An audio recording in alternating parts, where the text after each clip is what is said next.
Buenos días, jóvenes, continuando con el tema de las proteínas, el día de hoy, en el presente video, hablaremos de los niveles de organización de las proteínas. Específicamente, hablaremos de las estructuras que tienen las proteínas. En muchas ocasiones, esto, dependiendo del tipo de literatura que nosotros consultemos, podemos encontrar los niveles de organización de las proteínas o las estructuras de las proteínas como un tipo de clasificación de las proteínas debido a su estructura.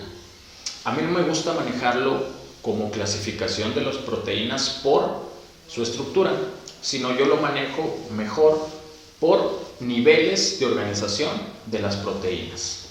Existen 4 niveles de organización o 4 estructuras de las proteínas: estructura primaria, estructura secundaria, estructura terciaria, y muchas veces hay proteínas que llegan a tener una estructura cuaternaria. Normalmente se dice que cuando la proteína adquiere una estructura terciaria es cuando adquiere su funcionalidad y es cuando se encuentra activa. Para poder entender cada una de estas estructuras, tenemos que iniciar con la estructura primaria, que es la base del resto de las estructuras que nosotros vamos a ver. Y para eso nosotros tenemos que la estructura primaria es simple y sencillamente la secuencia de aminoácidos que tiene una proteína. Si recordamos, las proteínas van a estar formadas únicamente por 20 aminoácidos. Mencionábamos anteriormente que en la naturaleza existen más de 300 aminoácidos, pero únicamente 20 de ellos forman a las proteínas. Y estos se van a enlazar o van a tomar estabilidad mediante el llamado enlace peptídico. Es decir, un aminoácido se une a otro aminoácido mediante ese llamado enlace peptídico. Por otro lado, secuencia de aminoácidos o esos 20 aminoácidos se van a repetir de manera infinita, dando lugar a lo que nosotros conocemos como proteínas. Ahora, cada proteína de todos los organismos vivos tienen una estructura primaria determinada. Si nosotros la alteramos o bien de manera natural se altera, esta proteína puede llegar a no ser activa y no cumplir con la función que tiene dicha proteína. Muchas veces esas alteraciones de manera natural a nivel biológico, cuando ocurren, se les puede conocer como mutaciones.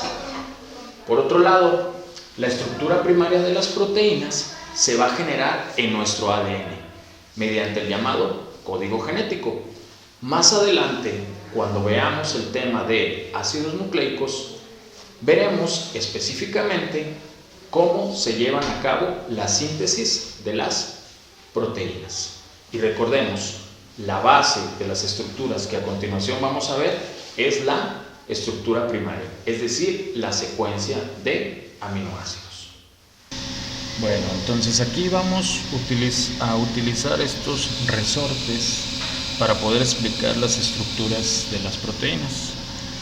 Para explicar la estructura primaria de una proteína, nosotros decíamos que es la secuencia de aminoácidos. Entonces, imaginemos que este alambrito que está aquí se encuentra totalmente retirado y en este alambrito vamos a tener un aminoácido, otro aminoácido, otro aminoácido, y esa secuencia de aminoácidos va a estar estabilizada mediante el llamado enlace peptídico. Es decir, cada aminoácido que va a estar imaginemos en este resorte, lo que nosotros vamos a ver es un aminoácido unido a otro aminoácido mediante el enlace peptídico y así sucesivamente.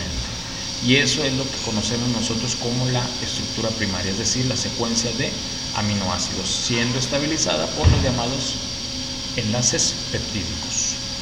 Derivado de la estructura primaria, tenemos a lo que es la estructura secundaria. Y en la estructura secundaria nosotros podemos observar dos formas: la llamada alfa hélice o bien la beta lámina u hoja beta plegada. ¿En qué consiste? La primera de ellas, la alfa hélice, es el enrollamiento de la estructura primaria y esta se da en forma de espiral y su estabilidad se va a dar por la formación de puentes de hidrógeno. Y estos puentes de hidrógeno se van a formar de manera intercatenaria, es decir, dentro de la misma cadena. Nosotros tenemos una secuencia de aminoácidos y esa secuencia de aminoácidos parte de lo que es la estructura primaria, viene a formar la estructura secundaria, donde esa secuencia de aminoácidos se empieza a enrollar en forma de espiral. Y ese enrollamiento va a ser estable mediante la formación de esos puentes de hidrógeno. Esos puentes de hidrógeno se van a derivar del oxígeno del grupo carboxilo de un aminoácido con el grupo hidrógeno del grupo amina de otro aminoácido, formando esos puentes de hidrógeno. Por otro lado, tenemos a la beta-lámina u hoja beta plegada, que esta también es una cadena de aminoácidos, es decir, es una secuencia de aminoácidos, una estructura primaria, la cual se encuentra, esa cadena se va a encontrar en forma de zigzag y abajo de ella se va a encontrar otra cadena, es decir, van a ser cadenas paralelas, y esas cadenas paralelas van a mantenerse unidas y estables mediante también los llamados puentes de hidrógeno. Cabe mencionar que en una misma proteína nosotros podemos encontrar tanto la alfa hélice o la hoja beta plegada. Es decir, parte de esa proteína puede estar en forma de alfa hélice, es decir, en forma de espiral, y puede venir un fragmento en forma de hoja beta plegada. No quiere decir que hay proteínas únicamente con alfa hélice y hay proteínas únicamente con beta plegada. Estas dos formas se pueden mezclar en una misma proteína. Y esto sería la estructura secundaria. La estructura secundaria va a estar estabilizada, vuelvo a mencionar, por los llamados puentes de hidrógeno. Por otro lado, cuando tenemos nosotros una estructura secundaria, esa estructura secundaria viene del enrollamiento de una estructura primaria, es decir, de la secuencia de aminoácidos. Y estos se pueden enrollar formando una hélice, formando una espiral, como lo vemos aquí en este resorte. Entonces, esta forma lo que es la llamada alfa hélice, y recordemos que se estabilizan mediante enlaces puentes de hidrógeno dentro de la propia cadena o secuencia de aminoácidos. Otra forma que se presenta la estructura secundaria es la llamada hoja o lámina beta plegada, y decíamos que se forma como si fuera un zigzag, ¿sí? Un aminoácido, otro aminoácido en forma de zigzag, y normalmente se forman una cadena o una secuencia de aminoácidos, se forma otra cadena u otra secuencia de aminoácidos, y ambas cadenas de manera paralela pueden estar unidas entre sí y se estabilizan mediante los llamados puentes de hidrógeno. Es decir, esta cadena forma puente de hidrógeno con esta cadena y así sucesivamente. Y son las dos formas que podemos encontrar lo que es la estructura secundaria de las proteínas. Cabe mencionar que no existen proteínas que únicamente tengan la forma alfa hélice o proteínas que únicamente tengan la forma de lámina o hoja o beta plegada, ¿sale? En una misma proteína podemos encontrar esa forma, la forma de espiral o la forma alfa hélice, y podemos encontrar esa forma de zigzag. Por otro lado, tenemos a la estructura terciaria.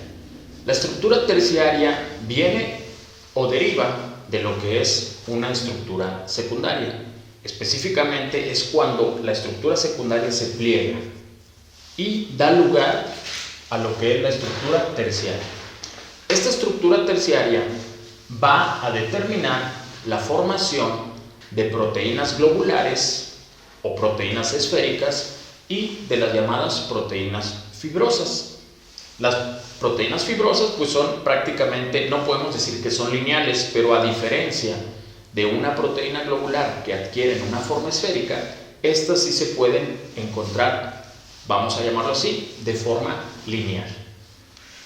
Recordemos que las proteínas globulares van a tener una función un poquito más dinámica y por otro lado las proteínas fibrosas van a adquirir funciones estructurales.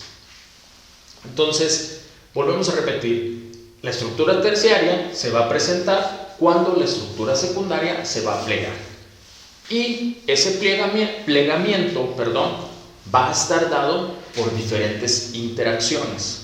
Si recordamos, la estructura primaria, que es la secuencia de aminoácidos, quien mantiene estable esa secuencia de aminoácidos son los llamados enlaces peptídicos. Por otro lado, en una estructura secundaria, quien mantiene estable a la alfa hélice o bien a la hoja beta plegada son las interacciones o los llamados puentes de hidrógeno. Y aquí vamos a encontrar 4 interacciones que van a mantener esa forma, ya sea fibrosa o bien esa forma globular de las proteínas. El primer caso tenemos a los llamados puentes disulfuro. Estos puentes disulfuro son enlaces que ocurren entre aminoácidos que contienen azufre, es decir, aminoácidos azufrados. Y el ejemplo más claro es con el aminoácido llamado cisteína. Esa cisteína, cuando los aminoácidos de cisteína se encuentran, forman el llamado enlace disulfuro, azufre con azufre. Por otro lado, tenemos a otra interacción que son las atracciones electrostáticas, es decir, los aminoácidos pueden llegar a presentar cargas positivas o negativas. Y estas cargas, si recordamos nosotros, cuando vimos el tema de aminoácidos, van a depender del pH en el que se encuentre la proteína. Recordemos que los aminoácidos tienen o presentan un fenómeno que se conoce como anfóteros. ¿Qué significa que sea anfótero? Que dependiendo del medio del pH en el que se encuentren, pueden actuar de manera básica o de manera ácida, es decir, van a presentar cargas positiva o negativa dependiendo si tienen aumento de protones o bien si tienen deficiencia de protones. O bien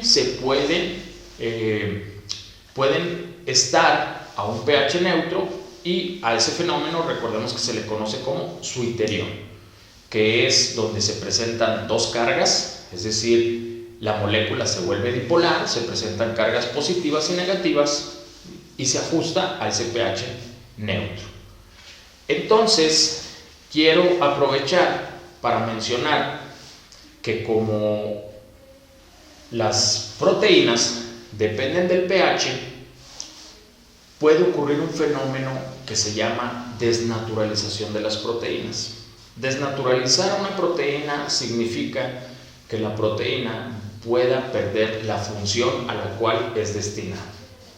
Si nosotros cambiamos el pH del medio donde está esa proteína, nosotros podemos hacer que esa proteína cambie su forma, es decir, cambie su estructura o pierda su estructura. Si estamos hablando de una estructura terciaria y yo cambio ese pH, esa estructura se puede ir a una estructura secundaria y a una estructura primaria, es decir, a lo básico, a una secuencia nada más de aminoácidos. Pero ya no tendría esa estructura terciaria que normalmente tiene esa proteína, simple y sencillamente por el cambio de pH. Entonces, por eso se dice que las proteínas dependen del pH. Si yo juego con el pH en el que está una proteína, yo puedo alterar su funcionamiento, es decir, puedo inactivar a esa proteína. Y a eso se le conoce como desnaturalización de proteína. Existen otros factores que a continuación nos vamos a mencionar con las siguientes interacciones. La siguiente interacción son los llamados puentes de hidrógeno. Y estos puentes de hidrógeno, pues bueno, se van a formar por aminoácidos que sean considerados o estén dentro de la clasificación de aminoácidos ácidos, es decir, que presenten un grupo carboxilo en su cadena variable, en su R. Y por otro lado vamos a tener aminoácidos básicos, los cuales van a presentar el grupo amino en su cadena variable. y estos van a interaccionar entre sí para formar esos llamados puentes de hidrógeno. ¿Cómo podemos nosotros romper esos puentes de hidrógeno? Una de las formas que se rompen los llamados puentes de hidrógeno y con lo cual nosotros alteraríamos la función o inactivamos la función de la proteína es utilizando calor, utilizando temperatura. Si nosotros aplicamos temperatura a una proteína, lo que nosotros vamos a hacer es que vamos a romper esos puentes de hidrógeno.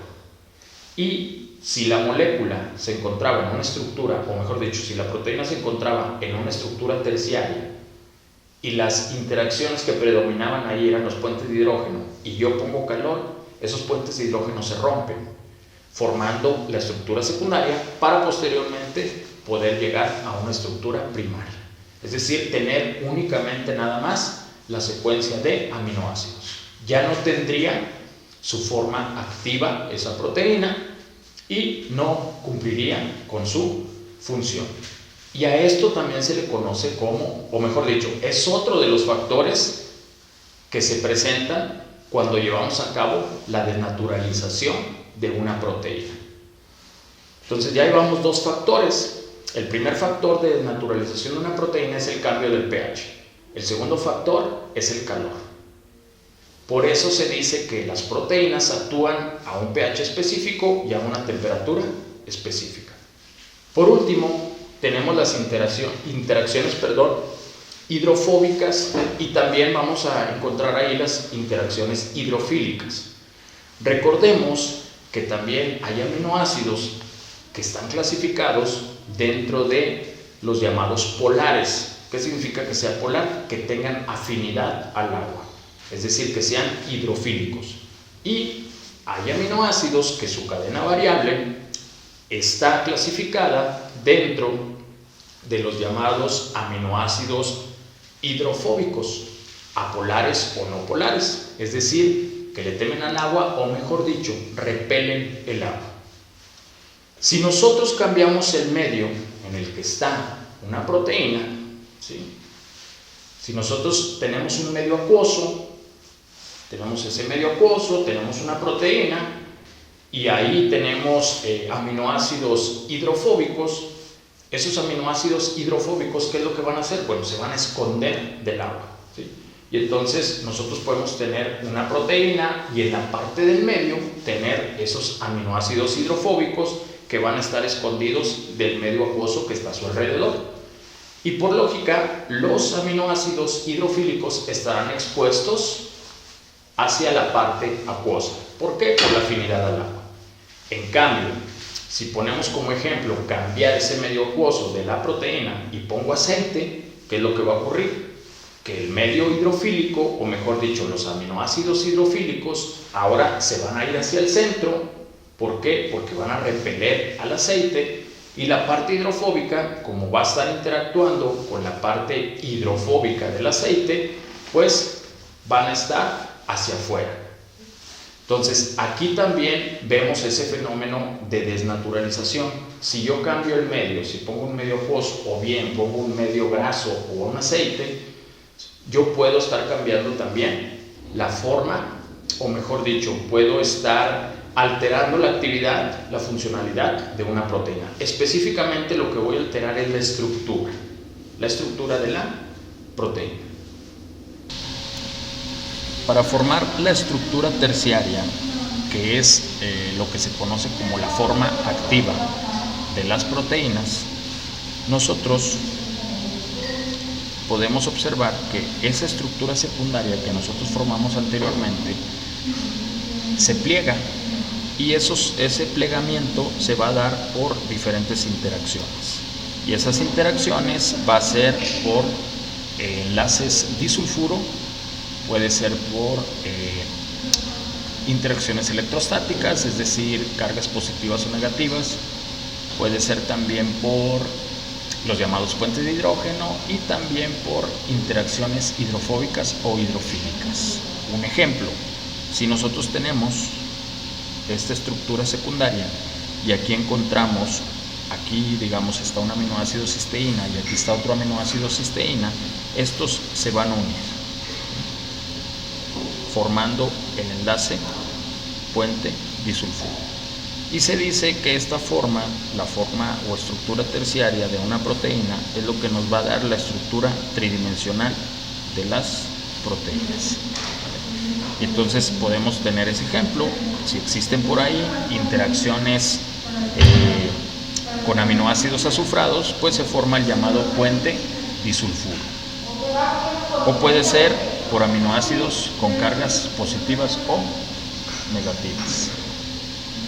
O bien puede ser también por puentes de hidrógeno, si existen aminoácidos que nos brinden esa formación de esos llamados puentes de hidrógeno, o bien por esas interacciones hidrofóbicas o hidrofílicas. Por último tenemos a la estructura cuaternaria. La mayoría de las proteínas no alcanzan a tener este tipo de estructura. Casi todas están dentro de la estructura terciaria, tienen una estructura terciaria. El caso más, el ejemplo más claro de una estructura terciaria viene siendo la proteína conocida como hemoglobina. ¿En qué consiste la formación de la estructura cuaternaria? Es simple y sencillamente la unión de estructuras terciarias. Una estructura terciaria, como ya lo mencionamos, son cadenas polipeptídicas que, van a sufrir varias interacciones para que se lleve a cabo esa estructura terciaria. Entonces, nosotros tenemos, vamos a decir, este puño que está aquí es una estructura terciaria y por aquí tengo otra estructura terciaria. Entonces, al unir esas dos estructuras terciarias forman a la llamada estructura cuaternaria. ¿Qué es lo que los va a unir? Los va a unir las mismas interacciones que vimos en la estructura terciaria, es decir, los puentes disulfuro, las interacciones electrostáticas por cargas positivas o negativas, los va a unir los puentes de hidrógeno, interacciones hidrofóbicas o hidrofílicas, y aparte van a aparecer otro tipo de interacciones que son los enlaces o fuerzas de Van der Waals. Es decir, esta es una estructura terciaria, esta es otra estructura terciaria. Si yo aquí tengo un aminoácido que contenga azufre, como la cisteína, y en esta tengo un aminoácido que contenga azufre, es decir, otra cisteína, pues se van a unir mediante ese enlace sulfuro-sulfuro o enlace disulfuro. Si acá yo tengo aminoácidos que puedan formar puentes de hidrógeno con otros aminoácidos de esta otra estructura terciaria, se van a unir mediante esos puentes de hidrógeno. Estas dos estructuras terciarias se unen formando la estructura cuaternaria, y así con el resto de las interacciones, ya sean hidrofóbicas, hidrofílicas o bien por cargas opuestas. Y volvemos a lo mismo. Las proteínas presentan la llamada o el fenómeno de desnaturalización de las proteínas, que como anteriormente lo vimos o como ejemplificamos en la estructura terciaria, si yo modifico el pH, si le modifico la temperatura o bien el medio donde se encuentra, yo voy a alterar a la estructura de la proteína. Y al alterar la estructura de una proteína, lo que voy a hacer es que voy a inactivar a esa proteína y no va a cumplir con la función que tiene destinada dicha proteína. Y por último tenemos lo que es la formación de una estructura cuaternaria, que como anteriormente lo mencionamos, son muy pocas las proteínas que presenten este tipo de estructura. Nosotros ya formamos una estructura terciaria, es decir, una estructura secundaria se plegó, se unió, formando la estructura terciaria.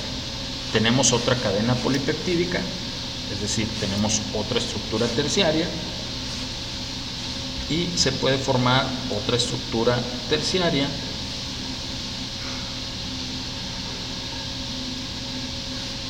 y cuando estas tres estructuras terciarias se unen mediante esas interacciones que son muy parecidas a la estructura terciaria, entonces nosotros formamos a la estructura cuaternaria. Esta es una cadena polipeptídica, esta es otra cadena polipeptídica, esta es otra cadena polipeptídica. Esta es una estructura terciaria, una estructura terciaria, una estructura terciaria. se unen mediante esas interacciones, enlaces disulfuro, puentes de hidrógeno, interacciones electrostáticas, fuerzas de Van der Waals o bien interacciones hidrofóbicas o hidrofílicas, dando lugar a la estructura cuaternaria. Bueno, jóvenes, este es el video del día de hoy. Espero no haberlos confundido. Si hay por ahí dudas, recuerden, pónganlos en la barra de comentarios. Y por favor, suscríbanse al canal, denle like, activen la campanita para recibir todas las notificaciones. Les mando un fuerte saludo donde quiera que estén y nos vemos pronto.